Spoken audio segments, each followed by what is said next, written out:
State update में अब सबसे पहले बात करेंगे राजधानी मुंबई की। महाराष्ट्र के मुंबई से रिश्तों को शर्मसार कर देने वाला मामला सामने आया है, जहां एक पिता ने अपनी 15 वर्षीय बेटी के साथ यौन शोषण किया। मामला मुंबई के धारावी इलाके का बताया जा रहा है।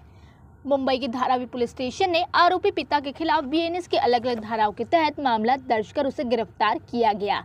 आरोपी को कोर्ट में पेश किया गया, जहां कोर्ट ने 13 मई तक पुलिस कस्टडी में उसे भेज दिया। धारावी पुलिस ने मिली जानकारी के मुताबिक आरोपी पिता हत्या मामले में 3 अप्रैल को जेल से रिहा हुआ था। आरोप है कि एक अभिनेत्री से ड्रग्स की आपूर्ति की थी और उस पर 6000 बकाया था।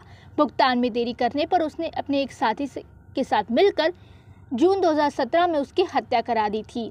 आरोपी को सबूतों के अभाव से बरी कर दिया गया, उसे जेल से रिहा कर दिया गया था। आरोपी ने 12 अप्रैल से 5 मई के बीच नाबालिग बेटी के साथ कई बार रेप किया।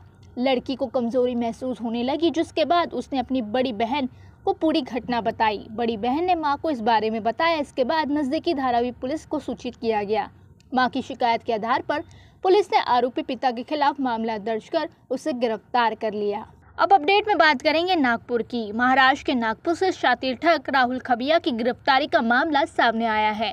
आरोपी ने नागपुर के सरफा व्यापारियों समेत दर्जनों व्यापारियों को करोड़ों का चूना लगाया। खाबिया के खिलाफ नागपुर में एफआईआर दर्ज होने के बावजूद सिटी पुलिस ने उसे गिरफ्तार नहीं किया था। 27 लाख की ठगी मामले में मुंबई की कांदिवली पुलिस ने उसे नागपुर से दबोचा। वो खुद को मक्के का व्यापारी बताकर लोगों का विश्वास जीतता, फिर माल लेकर फरार हो जाता। मालूम पड़ा है कि सप्तशृंगी और दास ज्वेलर्स समेत कई व्यापारियों को उसने करोड़ों की चपत लगाई। अब मुंबई पुलिस की कार्रवाई के बाद व्यापारी सवाल उठा रहे हैं कि नागपुर पुलिस इतने समय तक निष्क्रिय क्यों थी। फिलहाल खाबिया जेल में है और उससे पूछताछ जारी है। अब महाराष्ट्र की खबरों में बात करेंगे पुणे की। पुणे के हिंजवाड़ी में देश की पहली थीम बेस्ड मेगा टाउनशिप बनने जा रही है। 105 एकड़ में फैली इस परियोजना का पहला चरण 40 एकड़ भूमि पर विकसित होगा। हीरानंदानी कम्युनिटीज, डेला रिसोर्ट्स और क्रिस्टल डेवलपर्स इस प्रोजेक्ट को संयुक्त रूप से तैयार करेंगे। इसमें 8 एकड़ का race course, international polo club, luxury villa, resort, golf race और विवाह स्थल शामिल होंगे। इस टाउनशिप पर 1100 करोड़ रुपए खर्च होंगे। प्रोजेक्ट में ब्रिटिश कॉलियर्स आर्किटेक्चर की झलक देखने को मिलेगी।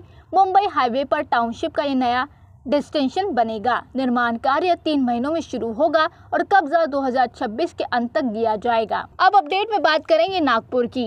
नागपुर में पत्रकार और स्टूडेंट एक्टिविस्ट रेजाज सिद्दीकी को देशद्रोह से जुड़ी गतिविधियों में लिप्त पाने जाने के बाद गिरफ्तार कर लिया गया है। उसके खिलाफ लकड़गंज थाने में कई गंभीर धाराओं के तहत मामला दर्ज किया गया।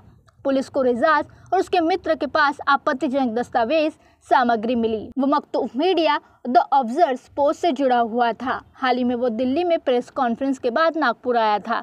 उसकी गिरफ्तारी केंद्रीय एजेंसियों की निगरानी में हुई। इससे पहले भी केरल में उसके खिलाफ कार्रवाई की गई थी। फिलहाल आईबी और एटीएस उसकी गतिविधियों की जांच कर रही है। अब बात करते हैं ठाणे की। ठाणे कोर्ट के बाहर 4 विचाराधीन कैदियों ने पुलिस की एस्कॉर्ट टीम पर हमला कर दिया। बताया जा रहा है कोर्ट से मुलाकात और घर खाने की अनुमति न मिलने पर कैदी भड़क गए और उन्होंने पुलिस से गाली गलौज करते हुए हाथापाई शुरू कर दी। इस घटना में पुलिसकर्मी घायल हो गए।